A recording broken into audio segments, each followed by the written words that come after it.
Welcome to Cancel Culture, the Business of Law podcast brought to you by Byfield.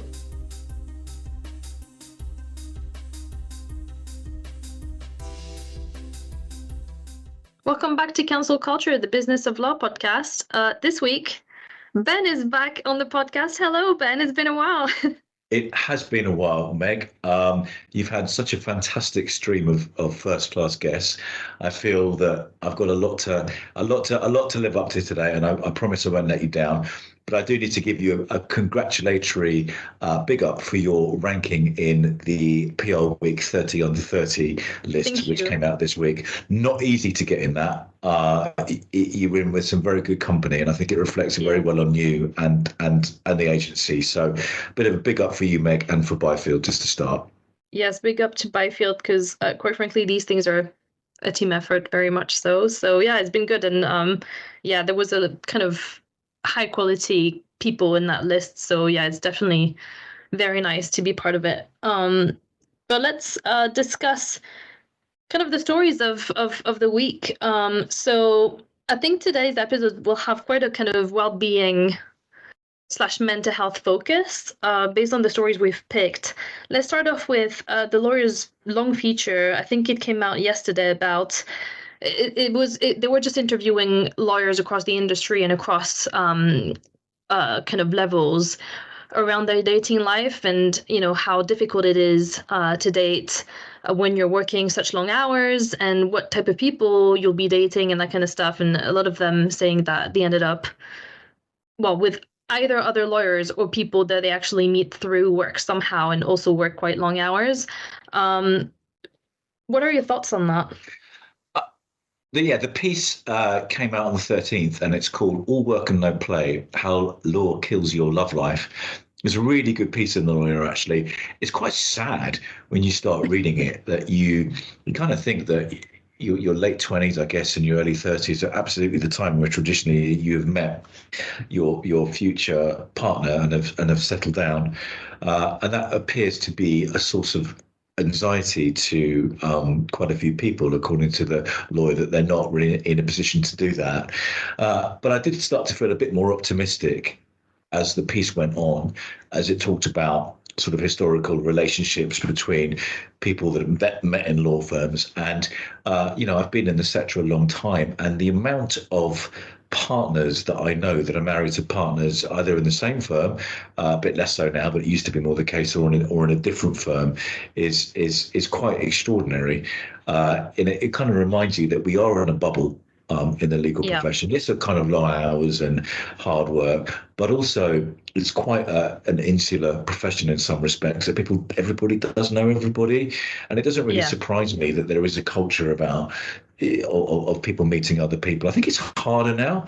There's a bit more of a stigma around relationships in the workplace, isn't there? Certainly when I started out, if you were dating or seeing somebody in your place of work, it was not remarkable at all.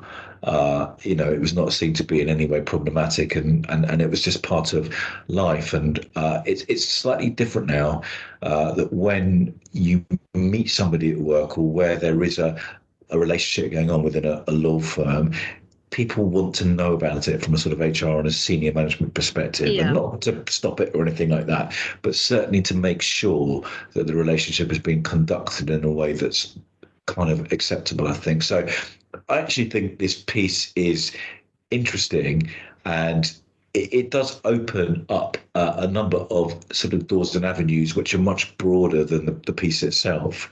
So it's not just about you're a hardworking, associate in a top tier US firm, burning through 2,000 billable hours a year. How on earth are you going to meet someone? You try and date somebody, but you're always on, you call to deals and all that sort of stuff. And it sort of goes into slightly broader areas around kind of relationships at work and things like that. I thought it was really interesting. It's a really decent read. It's a good read. What struck me the most, I think, is there were a couple of things here. I think, so obviously the point about, working such long hours, and I think having to cancel, dates or like events. Like I think one of the lawyers quoted in there said that they couldn't, like they had to cancel on their partner's birthday party last year, and like, like quite dramatic stuff. Um, but it's interesting because there's a GC quoted in there that says, actually, part of the reason why this is happening to young lawyers is because they don't go into the office every day. And that to me is, uh, that quote is incredible. It says, without going into the office every day, you are less likely to see that girl you fancy on the tube each morning or socialize with groups after work. And I'm just like, this is exactly what's kind of wrong with this comment, is that, well, a lot of people can't really, engage in those relationships at work anymore, as we've pointed out. And then the bit about seeing someone use on the tube, I'm like, well, I mean, you call me if you actually meet someone on the tube every day consistently and end up dating them. I've never heard that in my life. So it's kind of, I'm not sure what reality that person lives in, but it made me laugh a little bit. And I think there's a part here where people work long hours precisely because the clients are demanding that. And I think it's funny that that was not addressed by the GC in the piece. I'm like, well, actually, the problem is mostly created by the client. So it's interesting. It's yeah, as you say, I mean, it's not really surprising that a lot of people are struggling. And I feel like, another thing that struck me is people saying, well, my friends and partners get upset because I don't reply to texts and that kind of stuff, and I'm not responsive quickly enough throughout the day. And it made me think a little bit, because actually, if you go back 20 to 30 years ago, we did not expect, I don't think, any instantaneous responses from people in our lives. I mean, even, I remember when I was really, really young, like my parents were at work, they didn't speak throughout the day. They couldn't text. And, yeah, if there's an emergency, you might call each other. But then again, you're doing your own life. You've got your own kind of thing going on. And, you just have dinner together as a family later on at night when you're back from work and that kind of stuff. And it wasn't really, I mean, I don't know if it was a real problem or what, but I just think we've now moved into a phase where people expect to be responded to very quickly, almost instantaneously. I think a lot of people just don't have the patience anymore. I mean, 70 years ago, people would wait weeks to get to hear from their family members or partners, and via letters and that kind of stuff. Like, it was not uncommon. So it's kind of interesting to see how this kind of tech evolution has made us change our behavior towards other people, and our expectations as well of the relationships that we have. And a part of it is, if you're just waiting for, to be constantly with your partner, maybe you should actually look at your life a little bit and kind of think about, whether you have enough hobbies and things like that. I don't know. It's really interesting. That piece really made me think quite deeply about the issues that were at stake here. So yeah, definitely people check it out. It's really interesting. Moving on to the next story. Well, actually, it's not a story. It's kind of a plethora of stories, in fact, from law.com, who've been putting out a lot of content around well-being, mental health. They've got this series called, let me pull it up, How I Deal with Stress. And that's partners across firms, such as Sidley Austin, Clifford Chance, Travis Smith. We've got McDermott as well in there, EY as well. Kind of sharing their experiences. It's a Q&A, sharing their experiences of kind of how they've handled and managed stress and, other kind of well-being and mental health challenges throughout their careers. And kind of, it's kind of powerful, I think, to have partner voices discussing that openly. What did you think of any of these? I thought they were terrific, and I was very keen to talk about them in this in the podcast. Don't want to delve too deep into people's individual stories, but I think the thing that struck me is we've come a very long way in a short period of time. It doesn't really feel that long ago that admitting that you felt stressed, even to colleagues, let alone your clients and people that were paying you to do a job, was a very, very major sign of weakness, was perceived to have been. And it certainly isn't the case. And I think some of these stories are fantastic. And I hope that they bring a lot of comfort to people who or almost stressed about feeling stressed, if that Yeah. if that makes Yeah. sense. And guilty, I think, as well. Yeah, I think that's absolutely right. I mean, without getting too personal, I certainly have had periods in my professional life where I've felt quite stressed, but then I felt pressure on myself for feeling stressed and saying you mustn't feel stressed. You're being paid to do a job, Mm, either in house or for clients, and they absolutely don't want to know that you're feeling that. It almost puts more pressure on you. So removing some of the stigma around stress, as these fantastic series of articles is doing, is quite helpful, because you're never not going to feel stressed, but you want that stress to be manageable and for it to feel acceptable to you. yeah. And I think that I don't want to get too kind of broadly into mental health, because it's such a massive and important topic. But I think focusing on stress for a few minutes is important. And we work in a high pressure environment at Yeah. Byfield. We have we're very fortunate. We're doing great. We've got some brilliant clients, but boy, there are some times where it feels a bit tough sometimes. And letting clients know, just in conversation, whether you're having a coffee with them, and things, that you feel stressed from time to time, is absolutely fine.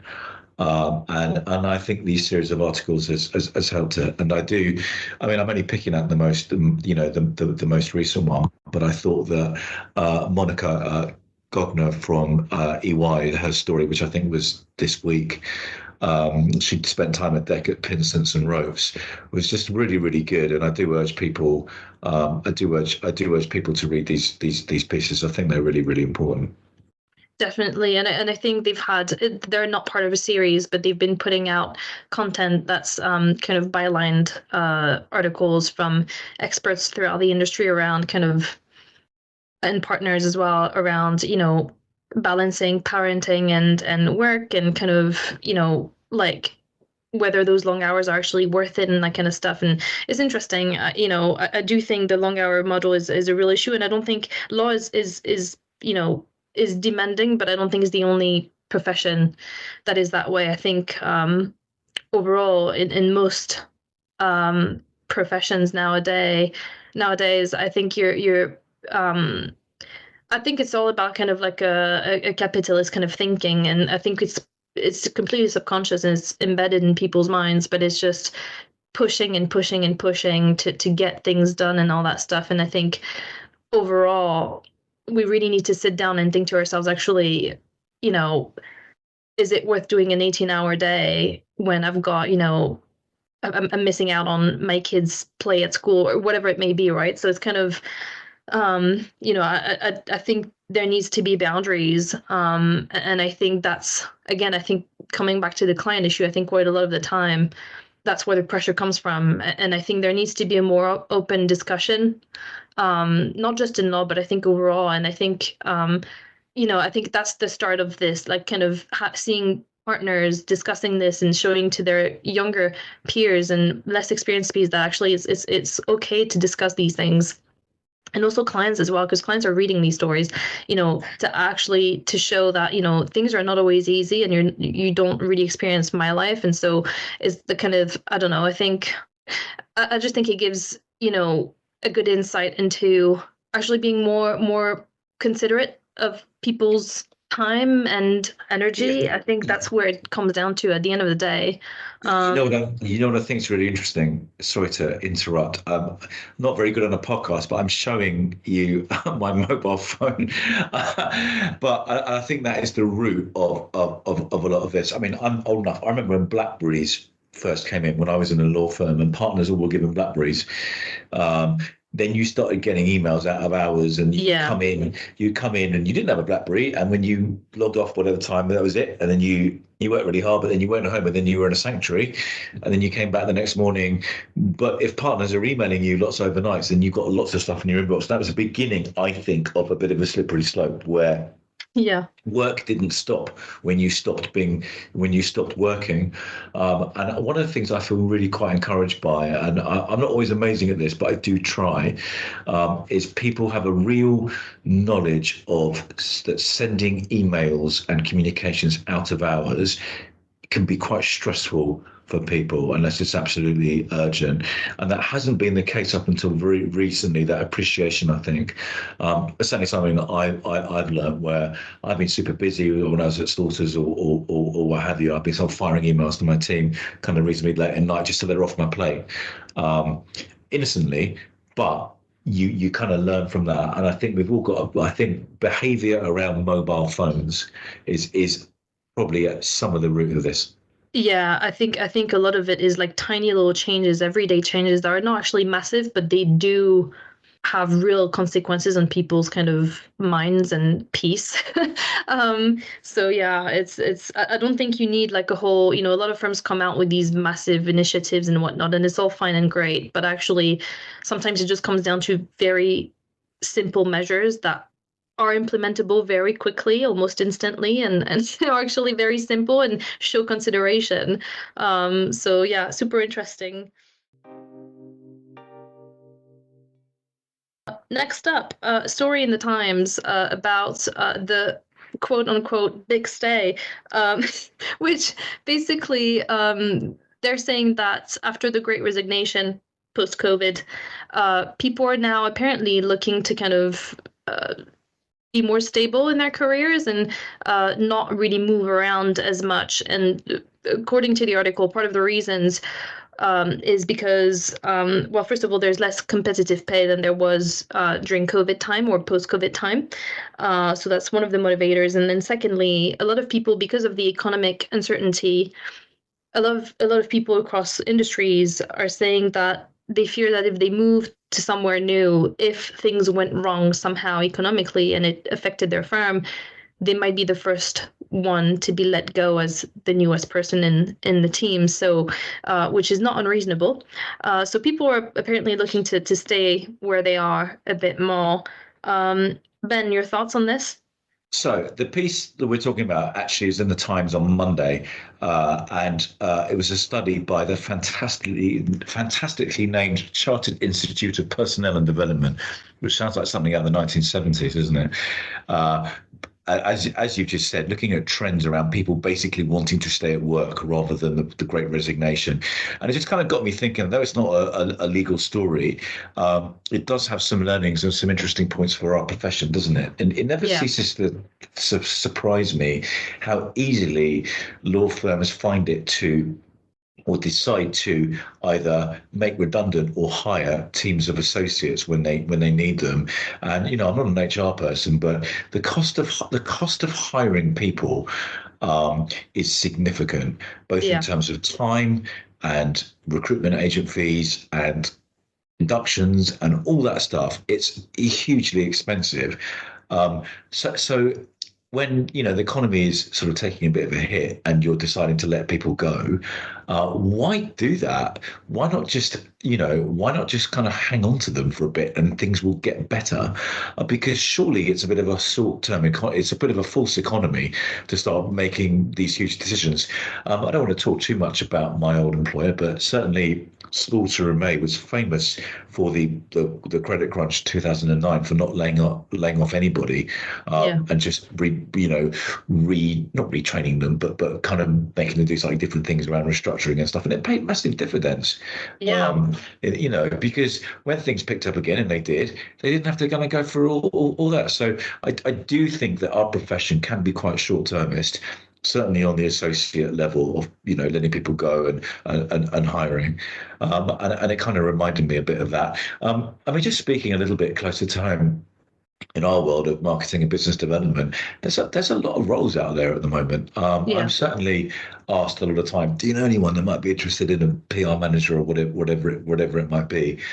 Sometimes I think I could respray myself as a recruitment consultant on the side and do all right, but but it's positive, but I don't really get a sense of candidates in terms of how many people are really kind of looking or not. I'm having a coffee with a very good friend of mine who's a high-end recruiter on Thursday, so I'll see if I can find out there. But it just kind of struck me, this piece, that our industry is quite kind of boom and bust on the recruitment side, particularly at associate level. And I think the Slaughters example of taking a slightly more long-term view certainly paid dividends for them. And I would sort of hope that it's a a mutually beneficial thing where if people decide to stay, they'll be kept. Yes, and I think, I mean, even not just in BD, but at the moment, I think we're seeing a lot of partner moves and team moves as well. So it's interesting. It's coming back. So I guess, yeah, I guess that piece might be true for many industries, but at the moment for law, I'm not I'm not entirely sure.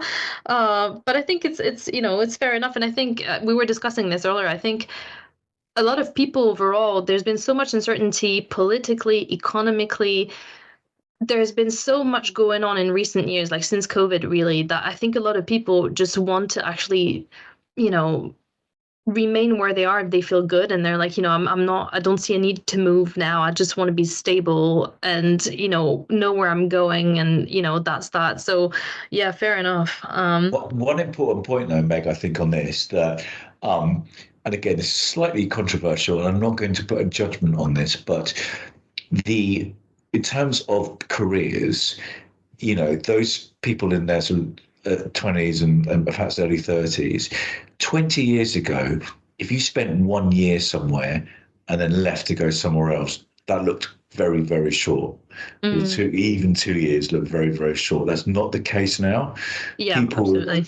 it's far more acceptable for people to move around more. Now, I'm not going to start. I'm not going to cause lots of controversy and put judgments on this. I do have views, but we certainly have a different environment as to kind of what, I don't want to use the word acceptable, it's a bit strong, but what time period in one particular company is deemed sort of normal stroke acceptable or not has changed a lot over the last 20 years.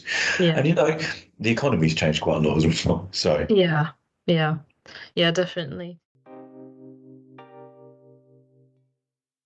Great. On that note, unless you want to talk quickly about A&O Shearman, that obviously finally came through this month. Oh, I've said so much on this, but I actually think the most interesting period is to come now. Let's see what happens over the next 6 months. How does the IT integration work? How does the CRM systems putting together work? All that infrastructure stuff. Is to me is, I'm a legal nerd, but that's going to be really, really interesting. Obviously, the headlines are sort of who joined the management, which partners left, all that kind of very, very high level newsworthy stuff. But to me, the really interesting stuff is how the IT integration is going to go. Yeah. How the CRM system, financial integration and everything. Yeah, it takes a long time. How are they going to combine the BD teams and the finance teams and all the really, really important people that are in business services? That stuff to me is super interesting, and I don't think that's really going to play out for another 6 months or a year or so. Oh, even more. I mean, when you look at past mergers between big firms, like some of them, it takes, for some of them up to 5-6 years to actually kind of feel like they've been completed. Like it really is a process sometimes. I mean, so I'm hoping for them it will be quite quick, but it can be quite long. So yeah, I mean, we'll see. They will have a lot of challenges to delivering a normal service. Like there's one news teams and one newsroom and all that sort of stuff. It's interesting. So the client delivery from day one has got to be bang on, right? Yeah. And I'm sure it is, but there's a lot of factors that come into play to make sure that happens. It's not just talented lawyers giving advice. Yeah, absolutely. Great. On that note, thank you for joining me this week. I know you've missed being on the podcast for so long. I certainly have. I might just say one quick thing on salaries, actually. Yes. If that's okay. So one story which kind of broke sort of towards the end of last week with Freshfields raising their NQ salaries to whatever it was pretty high. Haven't got all the numbers in front of me. However, I think one of the things that does draw attention to, and it's comparable to what we were saying with A&O Shearman, is that the Magic Circle firms and the traditional UK headquartered firms have a much higher percentage of non-lawyers and than their US counterparts. It's certainly 50-50 in most firms. So the challenge of being able to raise salaries for lawyers is challenging, and you got to ask whether they are able to sustain further rises and keep sort of staff levels as they are and keep everybody happy. I think it's a real challenge.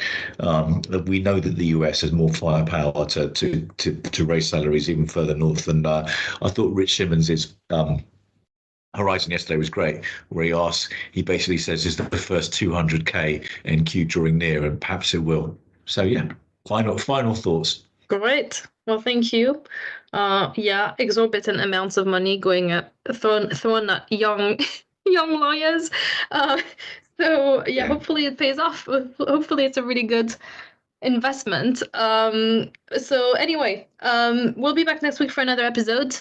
Thank you so much for joining me, and to the audience, we're on Spotify and Apple Podcasts. See you next week. You're listening to Counsel Culture, the Business of Law podcast brought to you by Byfield. Thanks for listening. Don't forget to subscribe and join us again next week, where we'll be discussing some more of the biggest stories in the legal sector.